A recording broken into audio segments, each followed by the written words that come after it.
All right, what's going on, everyone? So today we're going to talk about some possible options for Israel to strike back against Iran in retaliation for that pretty significant drone and missile attack carried out just a few days ago. So we're going to look at the possibility of striking the Iranian nuclear program, taking out key Iranian leaders, either inside or outside of Iran, going after some of their proxies in the region, and then last but not least, a cyber attack. Now, there's a couple things to keep in mind here as we kind of mull over what could be targeted by Israel. And first and foremost is, will there be any sort of response at all? My gut says there will be. There's just a lot of noise, a lot of voices inside of Israel right now pushing for a significant response against Iran. And that's to be expected, right? This was a major attack that Iran carried out, the first in history where Iran directly targeted Israeli territory. And when you look at this conflict, the Iran-Israel conflict, it's mostly been conducted in the shadows for decades, right? Assassinations and working through proxy groups. You can even go to the April 1st strike in Damascus that kind of expedited this current round of tensions. Israel still hasn't claimed responsibility for that. Now, everybody knows that it was Israel, but it shows just how so much of this is designed to be kind of shadowy, right? For the first time, Iran stepped out from behind those shadows and used conventional military might to attack Israel. And there's a very real argument right now that Israel is in a good spot because that's where they have the advantage. Israel has the conventional advantage. Iran has the unconventional advantage. And for whatever reason, Iran decided that the best move over the course of the last week was to go the conventional route and fire missiles and drones at Israel. It might open that door, and there's an argument inside of Israel right now that it might open that door for Israel to take on their chief rival in the region, militarily, Iran, once and possibly for all. It's viewed by some as an opportunity. Of course, that opportunity brings with it the loss of a significant amount of life, likely on both sides, and the possibility of a broader regional war escalating even further. Now, a couple things to keep in mind as we look through the options here. First is whether or not Israel is going to respond proportionally or not. And who's going to judge that proportionality, right? Are they going to try to inflict the same level of damage, or is it going to be the same number of munitions? Are they aiming for proportionality, or are they going to try to go over the top to really shut this thing down? The second part is Israel going to go the conventional route or not? Right? Is it going to be obvious that Israel was behind this response? Something, again, like drones and missiles being fired from Israeli territory, or something a little more under the radar? A couple things to keep in mind as we run through these. Now, a lighthearted moment before getting too far in.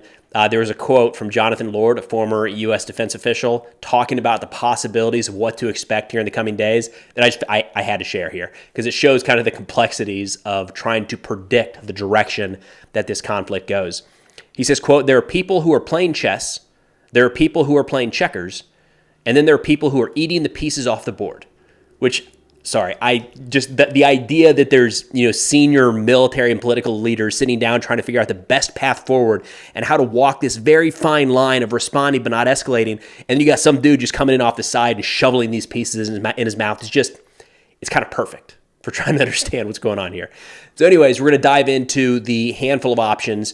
The first one getting a lot of attention right now is the possible attack against the Iranian nuclear program. Now, it's not clear where that sits right now.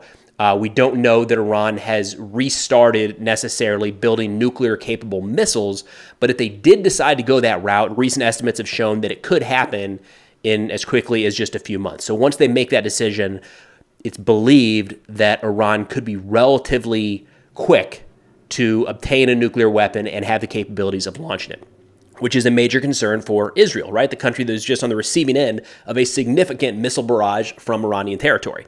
Now, one of the largest Iranian nuclear facilities, one that would likely be targeted if you're trying to really go after the Iranian nuclear program, which again is the Natanz facility, which we'll get into here in a second.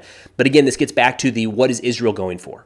Are they trying to use this as an opportunity to wipe out the Iranian nuclear program, or to just set it back a little ways, or to just show that it can be targeted at all, right? There's a wide range in each one of these options. If they were trying to use this as an opportunity to completely shut down, at least for a long time, the Iranian nuclear program, they'd have to go after this Natanz nuclear facility, which is dug into the side of a mountain. We've got some imagery I'll share here. It's believed that this is so deep that there might not even be bombs in the U.S. arsenal, like our most advanced bunker busters might not be able to get all the way through to actually do significant damage against this facility. Now, there's a lot of other ways you could go about doing that, right? There's a lot of facilities on the surface. You could try to crater some of the areas, blocking the entrances. It's not like it's untouchable, but worth noting, it would require significant military might, from what we can see, to effectively shut down the major Iranian nuclear facility. A second major conversation here is the idea of targeting Iranian leadership, likely military or IRGC leaders, or military sites inside or outside of Iran. So when you're looking at military sites inside of Iran, you have to expect that those are going to be pretty well covered with relatively modern air defense systems coming from Russia. It's a very different operating environment. We've seen Israel operate over Syria pretty freely, right? That's how this strike, there's a lot of speculation on exactly how the strike was carried out, but a lot of fingers are being pointed at Israeli F-35s carrying out the strike in Damascus straight through Syrian air defenses, right? Just operating without any issues. That's not necessarily the case in Iran. It's not to say the F-35 would not have any success, but it is a much less permissive environment, especially so around some of the key military facilities inside of Iran. You could, of course, try to go after some of the IRGC officials that are abroad. Iran has a significant military presence throughout the Middle East, and there's a lot of leaders. Or, one great example here would be the head of the IRGC aerospace forces, the one who kind of coordinated and picked the targets for this most recent attack into Israel. However, all of those senior IRGC leaders, they're on high alert, right? They're not going to just be wandering around easily struck by some sort of Israeli munition. They're likely in bunkers, all of them, across Iran and elsewhere. So not necessarily as easy today to strike Iranian leadership as it may have been prior to April 1st. And then again, bringing back to the proportionality question, is that proportional? Is killing the one person or targeting the one person responsible for picking the targets of the strike, is that the proportional response? That's something that Israel is going to be weighing, right? It's not really a matter of what we might think is proportional. Another big one here are the Iranian proxies across the Middle East, right? Hamas, Hezbollah, the Houthis, kind of the big ones, Kataib Hezbollah, and others across Iraq and Syria. So this is an option that most certainly would not lead to broader escalation, but it also, the reason for that is that it's not also an obvious response to what Iran just did. And the reason I say that is Israel has largely been fighting these proxy forces for a long time already. The Houthis have fired missiles and drones at Israel already. There's daily combat with Hezbollah to the north, and Israel has already responded, kind of ratcheted things up against Hezbollah. So it doesn't really, going after any one of those forces, or even some of the militias in Syria firing rockets into Israel, going after any one of those could just happen any day at baseline.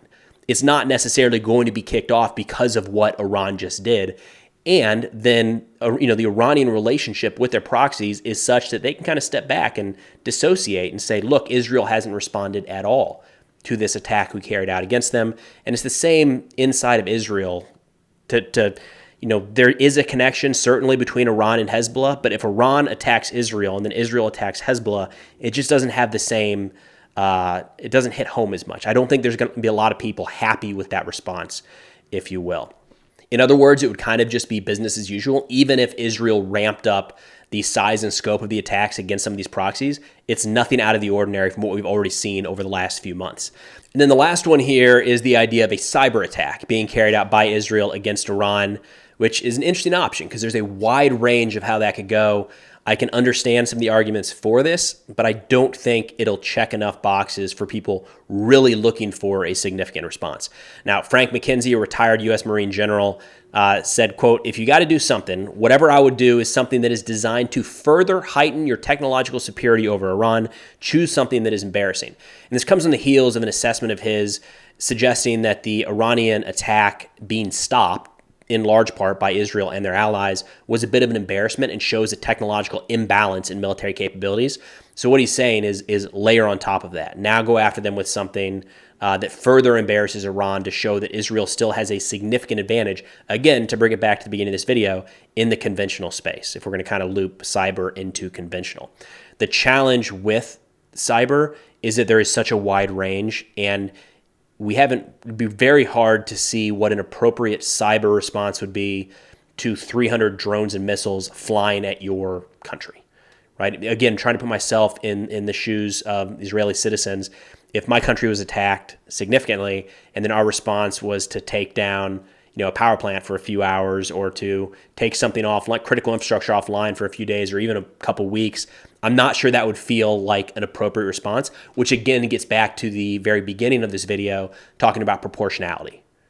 You could make a cyber attack so devastating that it exceeds what was done to Israel a couple days ago, but it's viewed so differently. Cyber versus kinetic munitions being intercepted over Israeli cities just hits home in very, very different ways, if you will. So to bring it all back around here, my estimate as to what we're going to see here is most likely an Israeli conventional military response, albeit relatively limited, probably striking Iranian military targets in the western part of the country. Those could be launch sites for some of these missiles or drones used in the attack, manufacturing facilities, storage facilities, ammo bunkers, things like that. So Israel can point directly to this attack and say that they have reduced Iran's ability to do something like that in the future.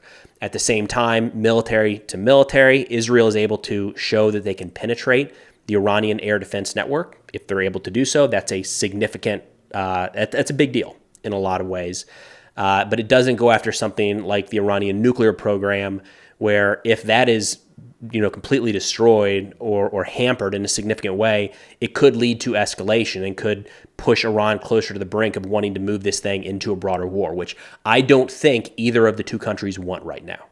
I don't think either Iran or Israel really want to get into an all-out war with each other. So I think we're going to see some sort of limited military response that can easily be pointed to as a bit over the top compared to what Iran just did, hopefully enough in Israel's view to get Iran to not carry out something like that in the future and maybe dial it back for the coming months or even years. But that's all I got for now. Of course, if interested in this or other national security subjects, be sure to check out our Substack, which is linked in the description below. We're covering a wide range of topics there. We've renamed it to Between the Lines with Preston Stewart because it's not just me. I am contributing, but we're pulling in a lot of experts, analysts, researchers, writers from a variety of fields to focus on things where they are well-versed, right? We're talking about the Iranian military-industrial complex, issues with China in the South China Sea, terrorism across the Middle East, Russia, Ukraine, and so on and so forth. I think it's pretty interesting subjects.